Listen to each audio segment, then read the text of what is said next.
Hello, everyone. I just want to take a moment and give you guys a little public service announcement.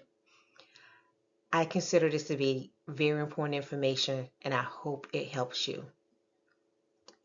Please get your documents in order for your loved ones who are in a rehabilitation center, an outpatient center, a group home, someplace where they're staying with other residents on a temporary basis.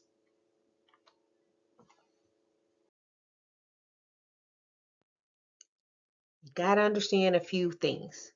Group homes are not hospitals. Please know that these facilities are not obligated to keep your loved one if they cannot pay their bills. If your money's run out, they kick you out. I have seen it too many times. And also in group homes, if your attitude is not what it needs to be, they can kick you out. If you're not following the rules, they can kick you out. These are not places like your typical hospital, and family members kind of need to understand and respect that.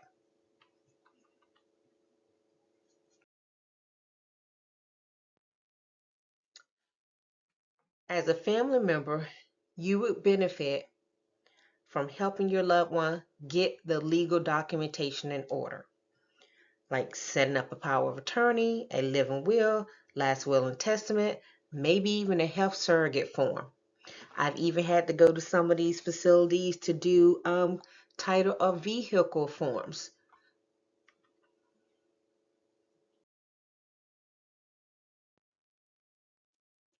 So let's go over a quick review of a couple of the forms. A living will allows one to put in writing exactly what you want done in the event you cannot speak for yourself when it comes to healthcare decisions as well as other final decisions. Although these are not hospital settings, you never know what happens when someone is in a facility or anywhere. At any time, something can happen. A person can all of a sudden maybe have something like a stroke or anything where they are not capable of speaking for themselves. So having a living will would be so helpful.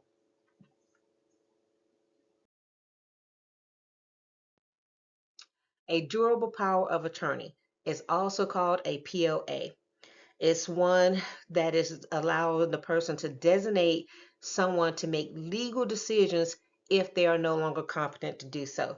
Incredibly important because you have things like monies that come up, a person's getting a check, they're in there, they can't speak for themselves, you can't get the money out of the bank. So many things happen. And then all of a sudden, people are calling, needing someone to come notarize documents, and the person's not coherent. A notary cannot document anything from someone who's not coherent. We can't put our signature on that, right? Nowhere in the United States can that be done, right? So you kind of need to do these things beforehand.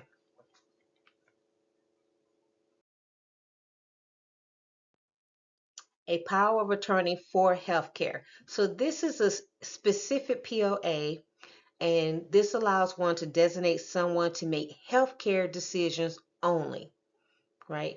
So instead of the family arguing over, oh, let's do this and let's do that, this gives that one particular person and sometimes a backup the ability to say, this is what my loved one wants, and we're going to follow through with what they want.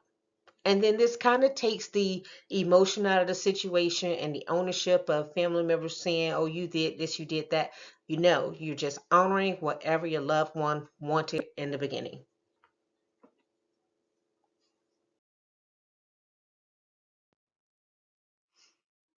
Next, another thing that you guys need to do is establish one main person to be the contact for the insurance company. Make sure this is not the person who steals from the family. You need to make sure this is someone that if they get a check, the check is really going to go where it needs to go. Because unfortunately, there are people who have taken money from their loved ones and say, oh, I need to pay my mortgage. And the loved one is out on the streets. And those same people sometimes don't want the loved one to come live with them. Just saying. It's sad, but this really happens. This is, I really can't make this stuff up. It's crazy how often things like this happen. Now, why do you want to primarily stick with one person? That makes it easy on kind of everybody, right? The insurance company knows that they're talking with Susie. Susie knows she's the person talking to the insurance company, and she's able to relay things back to the family.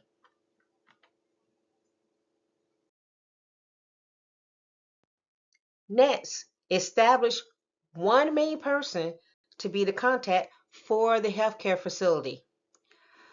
Okay, you guys, make sure this is not the person who curses everyone out. How you treat the staff is how your family member will be treated. Just remember that. And you are not there every single moment. You cannot be there to defend them, to take up for them, or anything. I have seen patients ignore it because the staff didn't like how the family interacts with them. The staff was like, oh, they think they this, they think they that. I'm not going to go do this. So you have to have someone who's really good with people. At least they need to be really good for that moment, interacting with the healthcare on your loved one's behalf. That's so critical. And you got to take some of the emotions out. Some things you just got to put the emotions aside for a moment and be nice.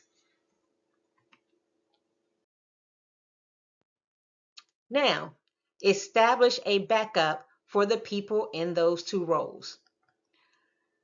Meaning, if Susie, something happens to Susie, she all of a sudden can't be the person for the insurance company. You need to have someone else that the insurance company know they can call, they can talk to. And the same thing with the healthcare facility. It's always good to have a second person because if they can't reach Mark, they need to be able to call Debbie. Just got to have a backup. You don't want too many hands in the pot. You don't want there to be 10 people that who are having parts of information. It becomes a lot of confusion and things get lost and things get missed and sometimes deadlines get missed, which cause problems for family members. And unfortunately, I've seen that. Then they call and they want assistance. And unfortunately, with the rules and the legalities involved, they're trying to make sure no one is stealing because that's kind of a big issue. These rules prevent people from doing stuff after the fact. And the healthcare facility cannot do something just for you. They literally could be shut down for violating some of these rules. And guess what? Your one situation is not their only purpose, their only reason for being open. They really have to make sure they're available for everyone. So it's not personal. They didn't create the rules, but they have to abide by them.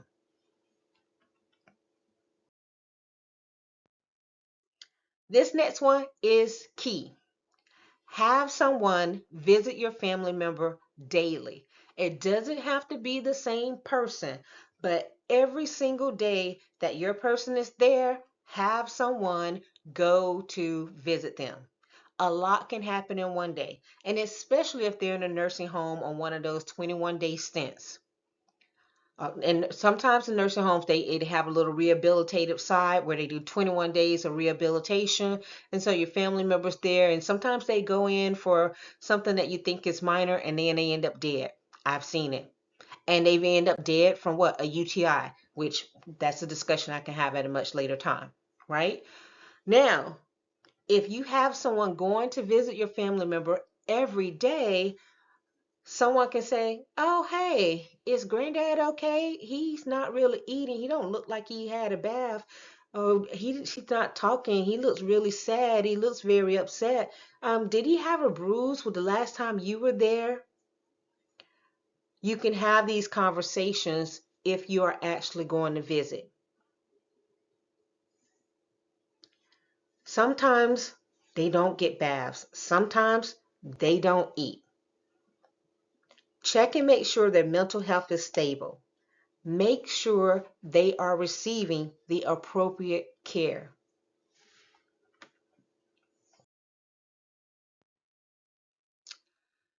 Please be sensitive that everyone should not visit. This is not a daycare system. Many people in nursing home environments and group home environments in general may have a weakened immune system. The elderly normally have a weaker immune system than most people. So you kind of have to treat them like they're a newborn baby. Don't take your sick family members to visit just because they want to see them. No, not a good idea. Don't let everyone kiss on them because somebody thinks I won't get to see them again. I'm going to give them this kiss.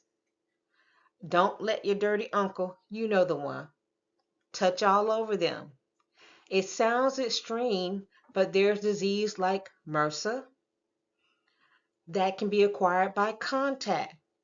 There's things like tuberculosis, which is respiratory. We just had the COVID pandemic, respiratory, and not all these places are requiring you to wear masks. And even prior to the pandemic, family members in these facilities would get sick because someone from outside brought it in. Right? So not everyone should visit. There's a time and place for it. When they leave the facility, have a party to say, hey, welcome home.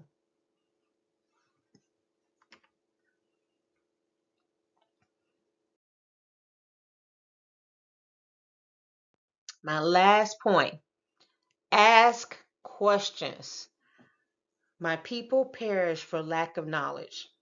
I cannot really tell you how important it is for you to ask questions. Don't be afraid. If you don't know something, speak up. If something seems off, speak up. If the person you're speaking to act like they don't want to help you, ask for someone else. If that person don't want to help, call one of the federal agencies that regulate the facility. You need to be an advocate for your loved one. You absolutely have to. There's way too many deaths occurring in these facilities that are, in my opinion, unnecessary. That if someone would have taken time to ask simple questions, some of them could have been prevented.